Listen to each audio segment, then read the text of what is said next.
Hello guys, আজকে আমরা pronoun শিখব। প্রোনাউনকে 8টি ভাগে ভাগ করা হয়, যেমন এক পার্সোনাল প্রোনাউন, ইন্ট্রোগেটিভ প্রোনাউন। ইন্ট্রোগেটিভে হু, হুস, হুম, হোয়াট ইত্যাদি ইউজ করা হয়। শেষে অবশ্যই কোশ্চেন মার্ক চিহ্নটা থাকবেই। 3 নম্বর ডিস্ট্রিবিউটিভ প্রোনাউন, এটাকে ইচ, আইদার বা নাইদার এগুলো ইউজ করা হয়।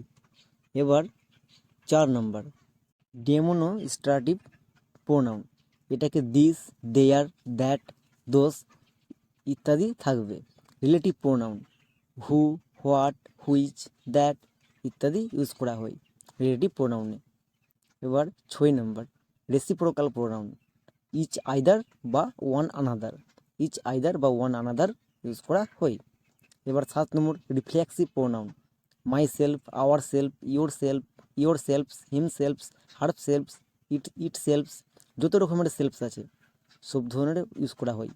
এবার ইনডিফিনাইট প্রোনাউন, ওয়ান, অল, সাম, এমবডি, সামবডি, নোবডি, অলবডি ইত্যাদি ইউজ করা হয়। এবার এর ছকটা দেখে নিই।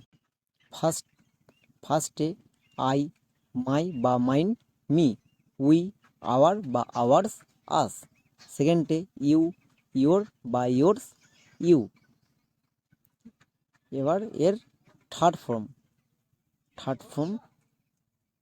ফর্মে হি, হিজ, হিম, সি, হার বা হার্স, হার, ইট, ইটস, ইট, দে, দেয়ার বা দেয়ার্স, দেম।